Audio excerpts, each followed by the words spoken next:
우리 지난 시간에 믿는 자의 신분과 특권을 말씀을 드렸습니다.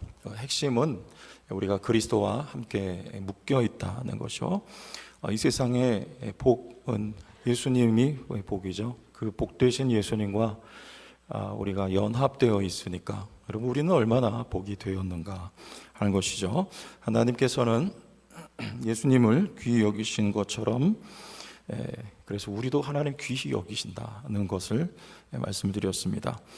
또 한 가지는 하나님이 나만 귀히 여기시는 것이 아니고 우리 교회 여러분 모두를 귀히 여기시기 때문에 우리도 서로를 위해주고 격려해주고 그리고 이끌어주는 이런 아름다운 관계 속에서 하나님께서 계획하신 대로 우리 교회가 아름답게 세워져 갈 수 있다. 이것이 교회의 모습이다. 이런 모습 이야기를 나눴습니다. 마치 오늘 2장 9절에 말씀하고 있는 것처럼 그리스도를 하나님이 택하신 것처럼 택하신 보배로운 돌로 하신 것처럼 우리도 택한 족속이고 왕같은 제사장이고 거룩한 나라고 그의 소유된 백성으로 우리를 부르셨다는 말씀 속에 그 이유는 뭐냐면 하나님의 아름다운 덕을 선포하기 위해서 이게 이유고 우리에게 복을 주신 목적이다 이렇게 말씀을 하고 있습니다. 나그네 삶이죠. 우리는 여기서 지나가는 이곳이지만 여기 하나님이 우리를 살도록 하신 이유는 두 가지라고 말씀을 드렸습니다. 첫째는 우리 개인의 자라남, 여기서 우리가 성화가 이루어지는 것이고요. 그리고 두 번째는 선교적인 목적이 있다고 말씀드렸습니다. 구원의 수가 아직 다 차지 않았기 때문에 그 수가 찰 때까지 우리를 여기 남겨놓으시고 교회를 통해서 하나님의 백성들을 그 수가 차기까지 부르시는 이 이유가 우리 이 땅에서의 삶에 두 가지가 있다는 말씀을 드렸죠. 그래서 구원의 수가 차기까지 우리가 복음을 전해야 되는데 그 전도하는 것은요 우리가 입술로만 하는 게 아니라 하나님의 아름다운 덕을 선포하는 것은 우리의 착한 행실을 통해서 하는 것이다. 이것을 오늘 주된 내용으로 말씀을 하고 있습니다. 우리 12절 말씀 한번 같이 봅시다. 12절 읽어주실래요? 시작. 저희가 가져 너희를 악행한다고 비방하는 자들로 하여금 너희 선한 일을 보고 오시는 날에 하나님께 영광을 돌리게 하려 합니다. 자, 너희 뭘 보고요? 선한 일을 보고 선한 일. 우리 한국교회가 지난 복음이 이 땅에 들어온 이후로 참 많이 성장을 했습니다. 세계에서 유례를 찾아볼 수 없는 그런 급성장과 더불어서 양적인 성장을 했는데 못지않게 우리 그리스도인들의 세상 사람들이 볼 때 불편한 우리의 행실 때문에 교회가 많이 욕을 지금까지도 먹고 있지 않습니까? 그래서 이 복음을 전하는데 굉장히 장애가 돼요.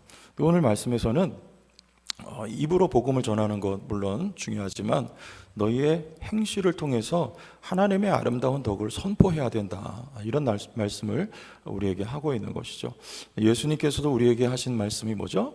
너희는 세상에 그렇죠. 어떻게 잘하세요? 빛이라 그리고 소금이라 말씀하셨지 않습니까? 우리의 착한 행실이라 그랬어요. 착한 행실. 여기서 이렇게 말씀을 하고 있죠. 그런데 우리 11절을 보면 이렇게 시작을 합니다. 사랑하는 자들, 그랬어요. 이거는 이 성도들이 지금 너희가 하나님의 사랑을 받는 자녀들이다. 그런 말씀을 하고 있는 거예요. 하나님의 사랑을 받는 자녀들이니까 너희는 이렇게 할 실력이 너희에게 있다를 지금 주지시키는 거죠. 여러분 누가 사랑할 수 있습니까? 사랑을 많이 받아본 사람이 남에게 사랑도 베풀 수 있는 거예요. 어려서부터 부모님에게 사랑을 듬뿍 받고 자라면 이 아이가 커서 또 사랑할 수 있는 정서적인 여유가 넉넉한 사람으로 성장해 가는 것이죠. 그처럼 지금 베드로는 사랑하는 자들아 이렇게 말문을 열고 있는 것입니다. 여러분 하나님의 사랑이 우리가 바르게 살아갈 수 있고 남에게 뭔가를 베풀 수 있는 그 진원지가 근원이 바로 하나님의 사랑입니다. 여러분 속에 하나님의 사랑이 있죠? 아멘? 하나님 사랑 받았습니다. 그리고 지금도 하나님의 사랑을 받고 있고 앞으로도 물론 받을 거예요. 그러니까 우리는요, 할 수 있는 실력이 여러분 속엔 다 내재되어 있어요. 이걸 지금 베드로가 사랑하는 자들아 이렇게 문을 열고 있는 것이죠. 그런데 이 변화는 우리가 착한 행실을 가지고 세상을 변화시킬 수 있는 이 변화의 시작은 안에서부터 시작이 된다는 거예요. 내면에서부터. 사랑하는 자들아 거류민과 나그네 같은 너희를 권하노니 영혼을 거슬러 싸우는 육체의 정욕을 제어하라. 어디서부터 있습니까? 우리 1번 안에서, 2번 바깥에서. 몇 번? 너무 쉽다. 이거 모르면은 점심 드시면 안 된다. 몇 번? 할렐루야. 할렐루야 찬양대. 안에서부터 시작이 된다. 육체의 정욕을 제어하라. 자, 바리새인들은 어떻게 했어요? 뭐라고 말합니까? 바깥의 거를 굉장히 중요하게 생각하죠. 손을 씻는 거, 그래서 뭘 먹어야 되고 먹지 말아야 될 거, 이거 철두철미하게 가려서 하죠. 하나님 말씀대로 보이는 거 하는 거. 그러나 예수님께서는 안이 중요하다 이렇게 말씀하셨죠. 어디가요? 너희 속이. 그래서 바리새인들을요, 이 회칠한 무덤들아, 평토장한 무덤아 그랬어요. 속에는 냄새가 나는데 썩어져 가는데 겉으로는 뭔가 깨끗한 것처럼 다 가리우고 있지 않습니까? 근데 예수님은 그들 속을 들여다보는 거예요. 예수님은 여러분 속이 중요하다고 말씀하십니다. 이 변화의 시작은 내면에서부터 시작이 되는 거예요. 그래서 하나님의 약속은 예레미야서 31장 33절에 있습니다. 같이 한번 읽어보실까요? 시작.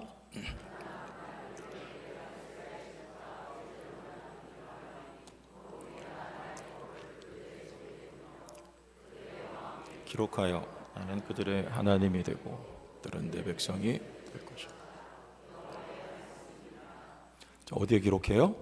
마음에서부터, 그 속에서부터 변화가 시작될 수 있도록 성령을 여러분에게 주셨습니다. 성령이 여러분 속에서 일하십니다.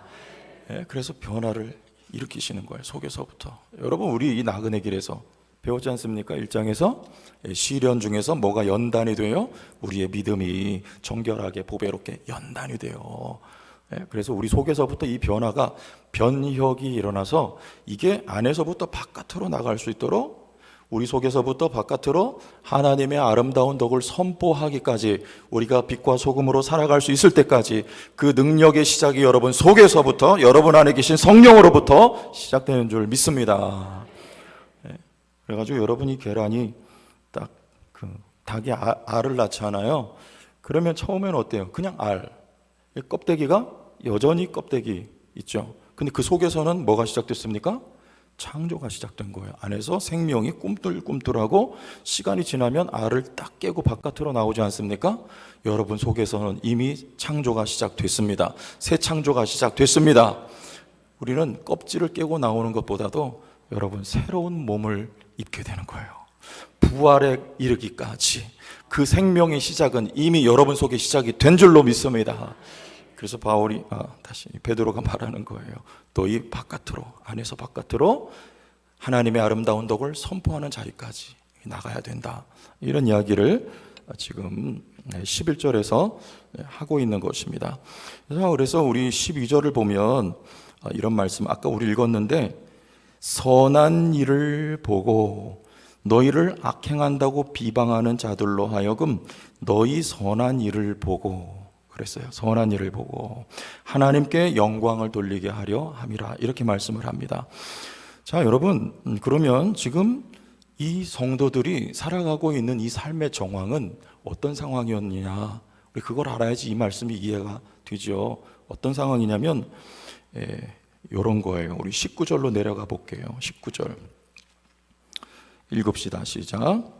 부당하게 고난을 받아도 하나님을 생각함으로 슬픔을 참으면 이는 아름다워. 자, 지금 이 성도들이 어떤 일을 겪고 있습니까? 부당한 애매한 욕을 먹고 있는 거예요. 우리는 여기 타향살이 하고 있어요, 여러분. 우린 여기 다 타향살이에요. 고향이 아니고 빌립보서 3장에 우리의 시민권은 어디에 있다 했나요? 하늘에 있어요. 거기가 우리 본족지예요. 우리는 글로 다 가는 거예요. 여기는 나그네예요. 그러니까 이게 내가 사는 고향이 아니고 타향살이 할 때 여러분 어때요? 동질감이 더 큽니까? 이질감이 더 많습니까? 동질감이 더 많아요? 성품이 좋은 분들, 아주 적응력이 좋으신 분들이요.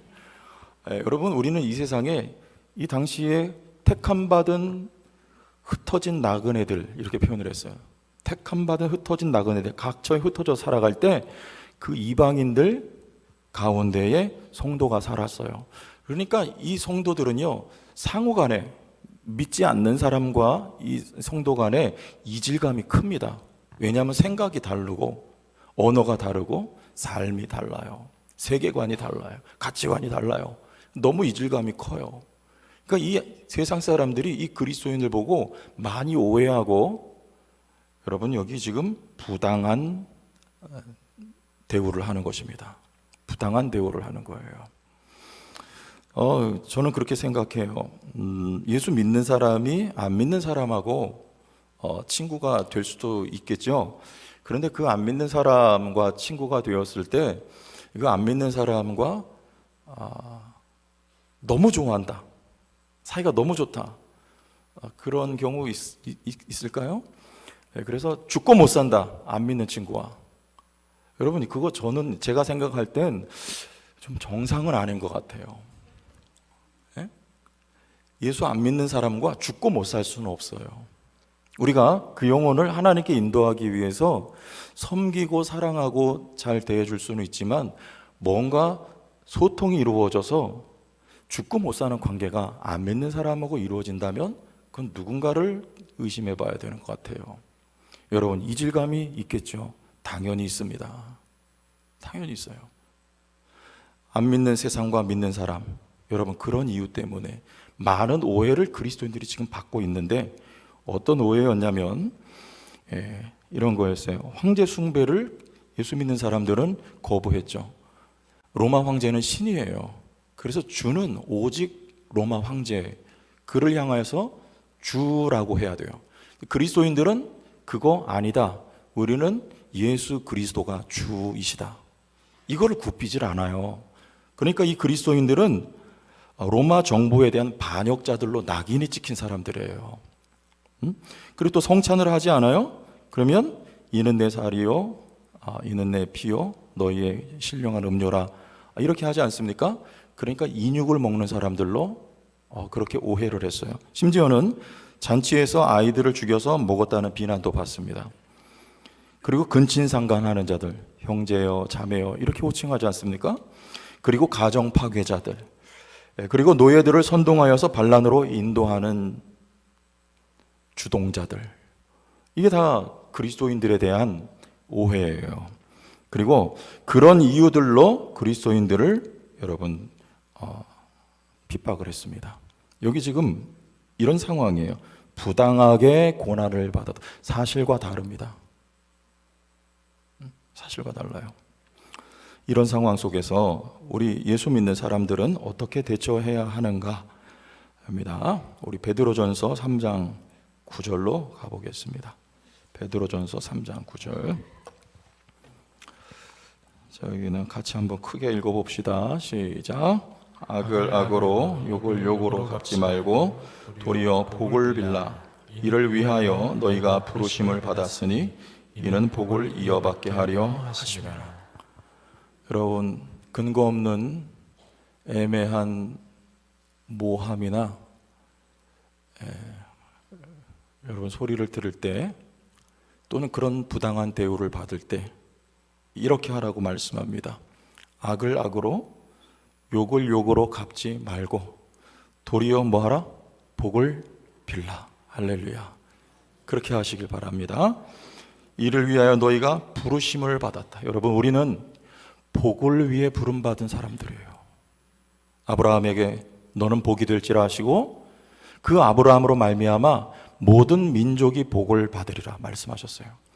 아브라함은 복을 비는 사명을 갖고 있는 사람들인데, 바로 여러분들이 복덩어리들인 줄로 믿으시기 바랍니다. 그러니까 여러분들은 복을 비세요. 누가 여러분에게 부당하게 대우하든지 말든지 여러분 그를 향하여 축복하세요.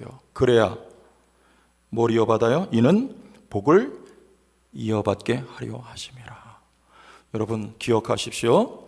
여러분 입술에, 여러분 마음에 악이란 담아두지를 마세요.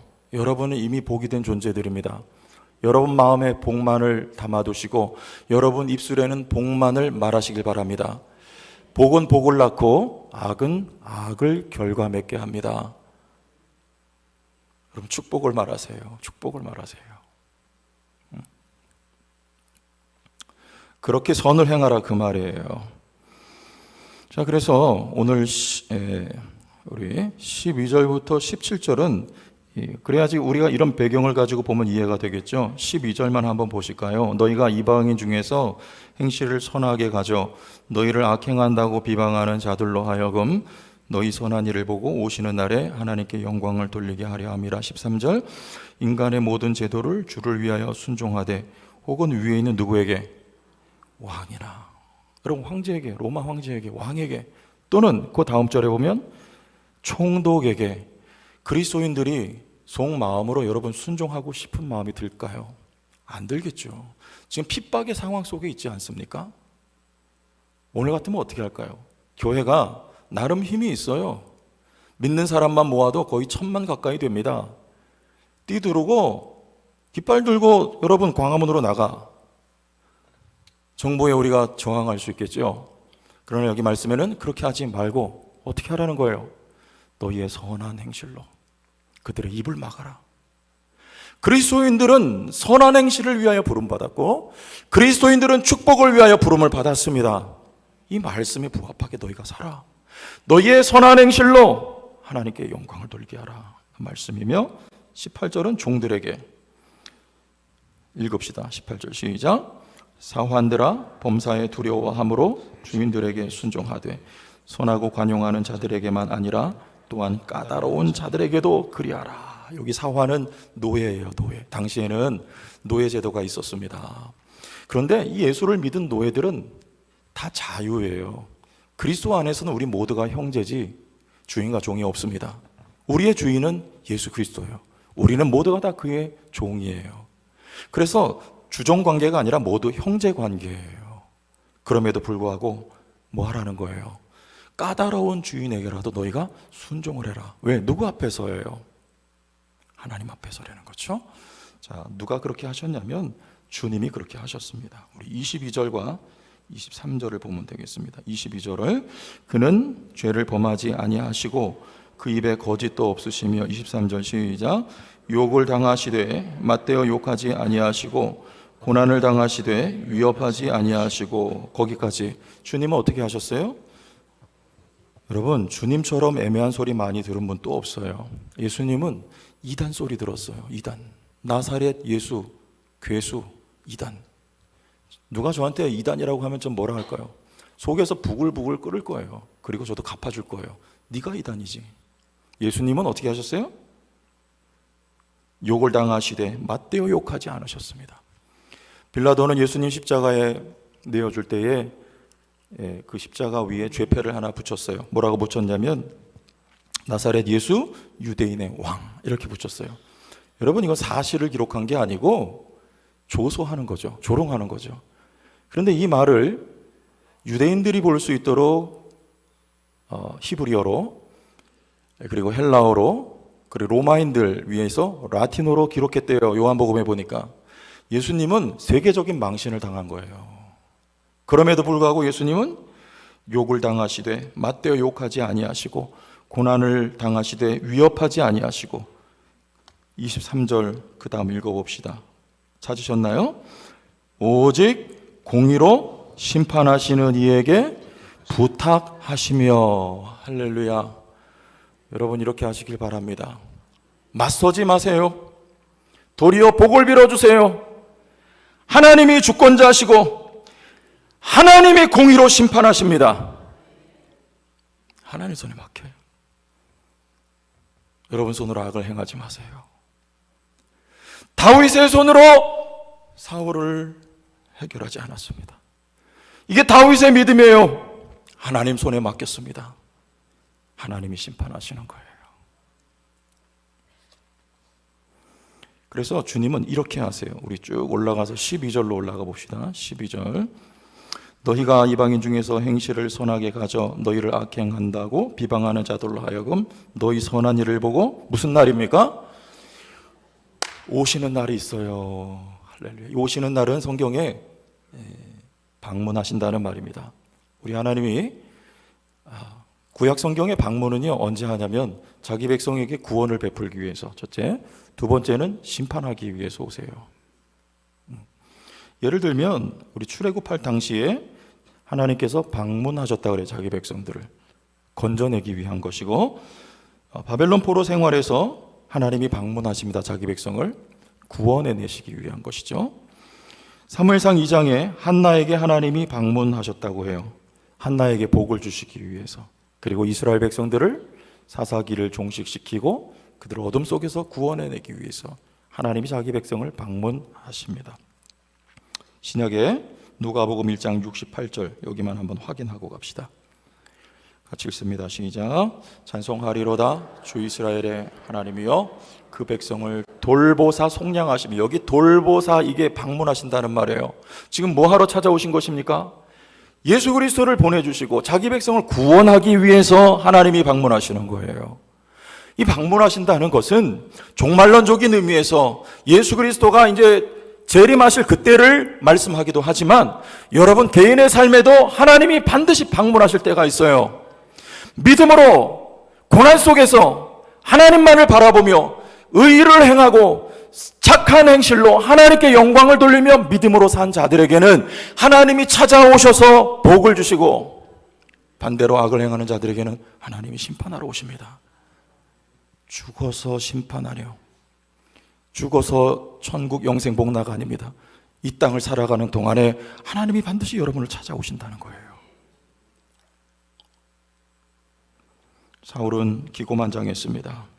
다윗 죽이면 모든 게 다 끝날 줄 알았어요. 그런데 사무엘상 31장에 보니까 블레셋과의 전투에서 처참하게 마지막을 맞이합니다. 사울의 인생에도 하나님이 방문하실 때가 있었어요. 우리 복음서 마지막을 비운의 인물로 등장을 하는 한 사람, 가룟 유다입니다. 예수님을 은삼십에 팔아먹었지만 비참하게 스스로 목을 메어서 인생을 마감을 하죠. 하나님 반드시 심판하십니다. 여러분 악의 편에 서지 마시고 복으로 부르셨습니다. 항상 의의 편에 서시 바랍니다. 착한 행실로 다른 이들을 축복하면서 여러분 축복의 통로로 쓰여지기를 바라고, 하나님의 아름다운 덕을 선포하는 주의 백성들이 되기를 바라요. 마치 우리가 그리스도의 십자가를 바라보며 그 십자가를 기억할 때마다 하나님의 은혜에 감사하여 하나님께 찬송을 드리듯이, 주님께서 누군가를 찾아오셔서 그 영혼을 건져내실 때 성도 여러분들의 선행을 보고 하나님께 그들이 영광을 돌릴 거예요. 부당하게 고난을 받아도 그리스도의 모범을 따라서 살아가는 거룩한 하나님의 백성들이 다 되시기를 주의 이름으로 축원합니다.